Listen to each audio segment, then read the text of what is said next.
نحمدك يا من شرح صدورنا وإياك نصلي وإياك نستعين والصلاة والسلام على سيد الأنبياء والمرسلين وعلى آله وأصحابه أجمعين أما بعد أعوذ بالله من الشيطان الرجيم بسم الله الرحمن الرحيم قد أفلح من تزكى وذكر اسم ربه فصلى وقال النبي صلى الله عليه وسلم قرة عيني في الصلاة أو كما قال عليه الصلاة والسلام خالق نے کیا بنائی ہے نور نظر نماز خالق نے کیا بنائی ہے نور نظر نماز اندھیرا تھا جہاں میں اگر نہ ہوتی نماز اے مسلمانوں بحر غفلت میں تیری ہستی نہیں دیکھ جنت اس قدر سستی نہیں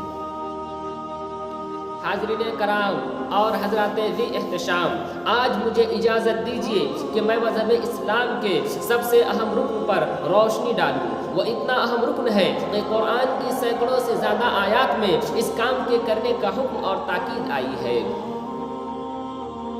کوئی پیغمبر ایسا نہیں آیا جس کو نماز کا حکم نہ دیا گیا ہو اور اس نے اپنی امت پر اس کو پیش نہ کیا ہو حضرت زکریا علیہ السلام کے بارے میں قرآن کہتا ہے فنادته الملائکۃ وهو قائم یصلی فی المحراب حضرت موسیٰ اور حضرت ہارون علیہ السلام کو حکم ہوا واقیموا الصلاۃ حضرت ابراہیم علیہ السلام نے اپنے پیارے بیٹے کو وصیت کرتے ہوئے فرمایا ربنا لیقیموا الصلاۃ حضرت شعیب علیہ السلام کی قوم نے ان کو طعنہ دیتے ہوئے کہا یا شعیب وصلاتک تأمرک ان نترک ما یعبد آباؤنا حضرت لقمان علیہ السلام نے اپنے پیارے بیٹے کو وصیت کرتے ہوئے فرمایا یا بنی اقم الصلاۃ مجھے صرف یہ بتلانا ہے کہ حضرت آدم علیہ السلام سے لے کر حضور صلی اللہ علیہ وسلم تک کوئی پیغمبر کوئی امت کوئی زمانہ کوئی دور ایسا نہیں گزرا جس میں نماز کا حکم نہ ہو میرے مسلمان بھائیوں نماز کو اللہ تعالیٰ نے دین کے لیے کسوٹی بنایا ہے جو فرق کرتی ہے کون متقی ہے کون شقی ہے کون مسلمان ہے کون شیطان ہے آج تو لوگ اس کو ولی مانتے ہیں جس کے تعویذ سے آرام ملتا ہے لوگوں کی نظروں میں ولی وہ ہوتا ہے جو صاحب کرامت ہوتا ہے لوگ تو اس کو پیر مانتے ہیں جو عورتوں کو لڑکا پیدا ہونے کی بشارت دیتا ہے لوگوں آؤ میں تمہیں بتاتا ہوں کہ ولی کی پہچان کیا ہے پیر کس کو بناؤ گے قطب کس کو مانو گے ابدال کون ہوتا ہے امام کیسا ہوتا ہے یہ کسوٹی جس کو نبی آخر الزمان شہنشاہ دو عالم صلی اللہ علیہ وسلم نے آسمان سے جا کر کے لائے ہیں اگر کوئی شخص اس پر پورا اترتا ہے یعنی نماز کی پابندی کرتا ہے تو وہ پیر بھی بن سکتا ہے قطب و ابدال بھی ہو سکتا ہے لیکن اگر نماز کی پابندی نہیں کرتا تو اس کا جبہ گبہ پہننا اور داڑھی رکھنا کچھ کام کا نہیں نبی صلی اللہ علیہ وسلم کا فرمان ہے فرمایا حضور اکرم صلی اللہ علیہ وسلم نے بین العبد و بین الکفر ترک الصلاۃ بندے اور کفر کے درمیان صرف نماز کا فرق ہے اولاد کی تربیت کرنے والوں آؤ تم بھی نبی صلی اللہ علیہ وسلم کا فرمان سنتے جاؤ نبی صادق المصدوق رحمت للعالمین صلی اللہ علیہ وسلم نے فرمایا کہ جب بچہ 7 سال کا ہو جائے تو اسے نماز کا حکم دو اور جب بچہ 10 سال کا ہو جائے تو ترک صلاۃ کی صورت میں اس کی پٹائی کی جائے امام سلیمان خطابی رحمۃ اللہ علیہ جو کہ اپنے وقت کے جلیل القدر عالم ہیں فرماتے ہیں کہ یہ حدیث اس بات پر دلالت کرتی ہے کہ اگر بچہ اس حال میں بالغ ہوا کہ وہ نماز نہیں پڑھتا تو اس کے خطرناک نتائج برآمد ہوں گے آج کے دور میں تو پہلے پیار میں بچے کو لاڈ پیار میں بگاڑ دیتے ہیں بعد میں شکوے شکایت کرتے پھرتے ہیں لوگوں نمازی بنو اور اپنے متعلقین کو نماز کی طرف بلاؤ نماز چھوڑنا بہت بڑا گناہ ہے اللہ ہم سب کی حفاظت فرمائے حضرت موسیٰ علیہ السلام کے پاس ایک عورت آئی اور حالت اس کی یہ تھی کہ اس کے چہرہ زرد ہو رہا تھا آنکھوں سے آنسو بہ رہے تھے کہنے لگی کہ اے اللہ کے رسول صلی اللہ علیہ وسلم میں ہلاک ہو گئی برباد ہو گئی حضرت موسیٰ علیہ السلام نے معلوم کیا کہ آخر کیا ہو گیا اس عورت نے کہا کہ مجھ سے زبردست گناہ ہو گیا آپ اللہ سے دعا فرما دے تاکہ اللہ مجھے معاف فرما دے حضرت موسیٰ علیہ السلام نے فرمایا کہ پہلے یہ تو بتاؤ کہ تم نے کیا گناہ کیا اس عورت نے بتلایا کہ مجھ سے زنا کا صدور ہو گیا تھا پھر ایک لڑکا پیدا ہوا میں نے اس کو قتل کر دیا حضرت موسیٰ علیہ السلام غصہ ہو گئے اور اس عورت کو ڈانٹ کر فرمایا کہ کم وقت دور ہو جا، اور لوگوں سے کہا کہ جلدی کرو، اس کو یہاں سے نکال دو، کہیں اس کے گناہ کی نحوست سے ہمارے اوپر عذاب نازل نہ ہو جائے۔ وہ عورت نہایت دل بستہ اور مایوس من توبہ ہو کر کے چلی گئی۔ ادھر وہ آسمان و زمین کا مالک یہ سب کچھ دیکھ رہا تھا اور سن رہا تھا۔ اللہ کی رحمت جوش میں آئی۔ حضرت جبریل علیہ السلام کو موسیٰ علیہ السلام کے پاس بھیجا گیا۔ حضرت جبریل علیہ السلام نے موسیٰ علیہ السلام سے کہا کہ اے موسیٰ، تم نے یہ کیا کیا؟ تم نے خبردار موسیٰ، تم نے ہماری گنہگار بندی کو واپس کیسے کر دیا؟ تم نے اس سے یہ کیسے کہہ دیا کہ تمہارا کوئی علاج نہیں؟ کیا تم زنا سے بڑا گنہگار کسی کو نہیں سمجھتے ہو؟ اے موسیٰ، یاد رکھو، زانی اور قاتل سے بڑا گنہگار جان بوجھ کر کے نماز چھوڑنے والا ہے۔ دوستوں اور بھائیوں، اندازہ کرو کہ نماز ترک کرنا کتنا بڑا گناہ ہے۔ ایک جگہ نبی صلی اللہ علیہ وسلم نے ارشاد فرمایا، من ترک الصلاۃ متعمدا فقد کفر، جس نے جان بوجھ کر کے نماز کو ترک کیا تو اس نے کفر کیا۔ اللہم احفظنا۔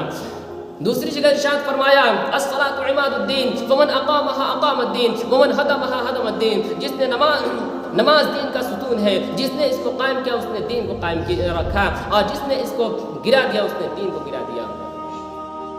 اس حدیث کے تحت حضرت ابراہیم نخعی، عبداللہ ابن مبارک، امام احمد بن حنبل اور حضرت اسحاق رحمۃ اللہ علیہ فرماتے ہیں کہ نماز چھوڑنے والا کافر ہو گیا۔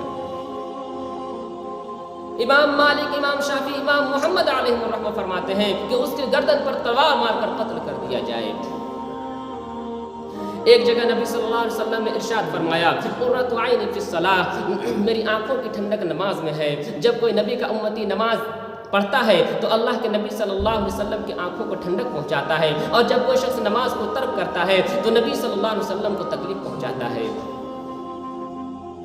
میرے بھائیوں، میں ایک عبرتناک واقعہ آپ لوگوں کو بتانا چاہتا ہوں۔ حضرت عمر فاروق رضی اللہ عنہ کے خلافت کا زمانہ ہے۔ ایک بڑھیا کا تیل زمین پر گر گیا، زمین نے اس کو پی لیا، جیسا کہ زمین کی خاصیت ہے۔ وہ بڑھیا لوگوں اور کتنے عدل و انصاف کا زمانہ تھا کہ بھیڑیا اور بکری ایک گھاٹ پر پانی پی لیا کرتے تھے۔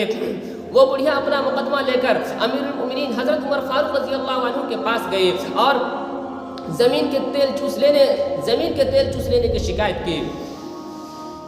حضرت عمر فاروق رضی اللہ عنہ نے کاغذ کے ٹکڑے پر کچھ لکھ کر کے دیا اور کہا کہ اس کو لے جاؤ اور جہاں تمہارا تیل گر گیا وہاں اس کو رکھ دو۔ وہ بڑھیا گئی اور اس کو رکھا۔ جو ہی اس کاغذ کو وہاں پر رکھا گیا، فوراً زمین لرز گئی، کانپنے لگی اور تیل اگل دیا۔ لوگوں نے بڑا تعجب کیا۔ اس کاغذ کو کھول کر کے دیکھا گیا، اس میں لکھا ہوا تھا کہ اے زمین، یا تو بڑھی اماں کا تیل واپس کر دے، ورنہ تیرے اندر میں کسی بے نمازی کو دفن کروں گا۔ دوستو، اندازہ کرو کہ جب بے نمازی سے زمین اس قدر ڈرتی ہے کہ کہیں میرے اندر بے نمازی کی وجہ سے جہنم کی حرارت نہ آ جائے تو ہمیں کتنا ڈرنا چاہیے۔ ایک موقع پر نبی صلی اللہ علیہ وسلم نے ارشاد فرمایا، لا سہم فی الاسلام لمن لا صلاۃ لہ، اسلام میں اس کا کوئی حصہ نہیں جو نماز نہیں پڑھتا۔ آج ہم کتنی نمازوں کو غائب کر دیتے ہیں اور ہمیں احساس تک نہیں ہوتا۔ یاد رہے کہ اس شخص کا ایمان ہمیشہ خطرے میں رہتا ہے جو شخص نماز کا پابند نہیں ہوتا۔ خطرہ ہے کہ کسی وقت بھی شیطان کے مکر و فریب میں آ کر کے کفر و شرک کی وادیوں میں بھٹک جائے۔ ایک حدیث میں یہ ارشاد بھی ہے، لا دین لمن لا صلاۃ لہ انہا موضع الدین کموضع الرأس، اس شخص کا دین نہیں جس کی نماز نہیں، اس لیے کہ نماز کا مقام دین میں ایسا ہے جیسا کہ سر کا مقام بدن۔ لیکن ہائے افسوس کہ آج ہمارے اندر سے نماز کی اہمیت نکل گئی۔ ایک زمانہ تھا کہ نماز کی قضا کا تصور بھی دل میں نہیں آتا تھا۔ صحابہ کرام کی تاریخ اٹھا کر کے دیکھو، ایسے ایسے واقعات سے لبریز ملے گی۔ تابعین کے حالات کو دیکھیے، 40 سال تک عشاء کے وضو سے فجر کی نماز پڑھنے والے تو ملیں گے لیکن نماز چھوڑنے والا کوئی نہ ملے گا۔ اولیاء کی زندگیوں کو دیکھو، ایمان تازہ ہوگا۔ میرے بھائیوں، آپ دور نہ جائیں، قریبی زمانے کا واقعہ ہے۔ فقیہ العصر امام ربانی حضرت مولانا رشید احمد گنگوہی نور اللہ مرقدہم کا آپ جانتے ہوں گے۔ وہ اپنے وقت کے مفتی اعظم بھی تھے، پورے ہندوستان کے نہیں بلکہ بین الممالک کے استفتاء بھی ان کے پاس آتے تھے، جن کے حضرت علمی اور تحقیقی جوابات دیتے تھے۔ وہ ایک کامیاب مدرس اور استاذ کی حیثیت بھی رکھتے تھے اور صاحب عیال بھی تھے۔ ان تمام تر مشغولیات کے باوجود نماز کا نہیں بلکہ نماز باجماعت کا اس قدر اہتمام تھا کہ 22 سال تک تکبیر تحریمہ فوت نہیں ہوئی۔ اللہم اجعلنا منہم۔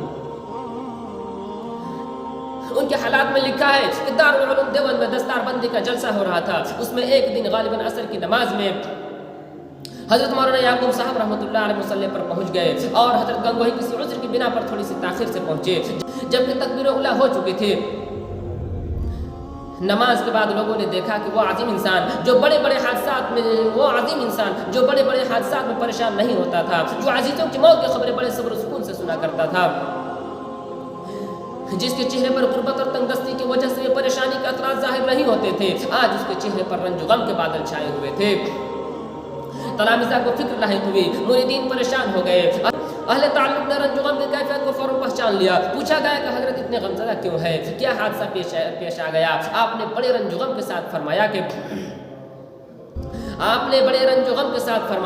کہ ہائے افسوس کہ آج 22 سال کے بعد تکبیر تحریمہ فوت ہو گئی. ڈر رہا ہوں کہیں قیامت میں اسی بات پر میری پکڑ نہ ہو جائے. عزیز دوستو، یہ حالت تھی ہمارے اکابر کی، اور ایک آج ہم ہیں جس کو نماز کی بالکل پرواہ نہیں. علامہ اقبال صاحب کا شعر ہے، رہ گئی رسم ازا روحیں بلالی نہ رہی، فلسفہ رہ گیا تلقین غزالی نہ رہی، مسجد مرفیہ خواہ ہے کہ نمازی نہ رہے، یعنی وہ صاحب اوصاف حجازی نہ رہے. آج مسجدیں ویران پڑی ہوئی ہے. مسلمانوں، یہ مسجدیں بددعا کر رہی ہے، بچو ان کی بددعا سے ورنہ تو ہلاک و برباد ہو جاؤ گے. ایک صحابی نے آپ صلی اللہ علیہ وسلم سے شکایت کی، یا رسول اللہ صلی اللہ علیہ وسلم، میں ایک مزدور آدمی ہوں، دن بھر میں اپنے اونٹ کے ساتھ مزدوری کرتا ہوں، لیکن رات میں جب میں سوتا ہوں تو میرا اونٹ ایسی بھیانک آواز نکالتا ہے کہ میری نیند ٹوٹ جاتی ہے. یا نبی اللہ، وہ بار بار ایسے ہی کرتا ہے. آپ صلی اللہ علیہ وسلم نے فرمایا کہ اونٹ کو میرے پاس لاؤ، میں معلوم کروں گا کہ کیوں ایسی حرکت کرتا ہے. وہ صحابی اونٹ کو لے کر آپ صلی اللہ علیہ وسلم کی خدمت میں حاضر ہوئے. رحمت اللہ عالمین صلی اللہ علیہ وسلم نے اونٹ سے فرمایا کہ اے اونٹ، تیرا مالک تجھ کو کھلاتا ہے پلاتا ہے، پھر تو کیوں اس کو رات میں پریشان کرتا ہے؟ اللہ نے اونٹ کو زبان دی. اونٹ نے سلام کیا، پھر عرض کیا کہ یا رسول اللہ صلی اللہ علیہ وسلم، یہ میرا مالک ہے، یہ دن بھر کام کرتا ہے، میں بھی اس کے اطاعت میں دن بھر کام کرتا ہوں، لیکن اے اللہ کے نبی صلی اللہ علیہ وسلم، رات کو جب ہم گھر آتے ہیں تو یہ میرا مالک بغیر عشاء کی نماز پڑھے سو جاتا ہے، میں اسی مکان میں موجود ہوتا ہوں. مجھے خوف ہوتا ہے کہ کہیں قیامت کے روز اللہ میری پکڑ نہ کر لے کہ اے اونٹ، تیری برابر میں ایک بے نمازی سو رہا تھا، تو نے اس کو نماز کے لیے کیوں بیدار نہیں کیا تھا؟ اے میرے آقا صلی اللہ علیہ وسلم، میں بار بار اس لیے چیختا ہوں تاکہ میرا مالک بیدار ہو کر مالک حقیقی کو راضی کر لے. اب بتلائیے کہ اس میں میرا کیا قصور ہے؟ کسی شاعر نے کیا ہی خوب کہا ہے کہ کس قدر تم پہ گرا نماز کے لیے بیداری ہے، کس قدر تم پہ گرا نماز کے لیے بیداری ہے، ہم سے کب پیار ہے، ہاں نیند تمہیں پیاری ہے. امت مسلمہ کے عالم بردارو، بچہ کی پیدائش پر اس کے کان میں اذان و تکبیر ہوتی ہے. غور کرو کہ ہماری اذان و اقامت تو ہو گئی، نماز ہونے والی ہے، اور اس سے پہلے کہ ہماری نماز پڑھی جائے ہم کو چاہیے کہ نماز پڑھیں. جس کو نظم میں یوں بیان کیا گیا ہے کہ تکبیر و اذان تو کانوں میں ہو چکی، باقی رہی فقط تیری نماز اے بے خبر. جب مرتا ہے بے نمازی، اے نمازیوں، پڑھتے کیوں ہو جنازے ناپاک پر نماز. حضرات سامعین کرام، ہمیں ان عبرتناک واقعات سے عبرت حاصل کرنی چاہیے کہ زمین بھی تارک صلاح کو پسند نہیں کرتی. اگر ہم نماز چھوڑیں گے تو قبر میں جانے کے بعد زمین ہمارے ساتھ کیا معاملہ کرے گی؟ اللہ تعالی ہم سبوں کو عذاب قبر سے محفوظ رکھے اور ہم سب کو نماز کی پابندی کرنے والا بنا دے، آمین. میں اس شعر کے ساتھ اپنی تقریر ختم کرتا ہوں کہ پڑھ نماز پنجگانہ نہ کر کوئی بہانہ، پڑھ نماز پنجگانہ نہ کر کوئی بہانہ، اس میں ہے تیری جنت ورنہ دوزخ ہے تیرا ٹھکانہ. وما علینا الا البلاغ.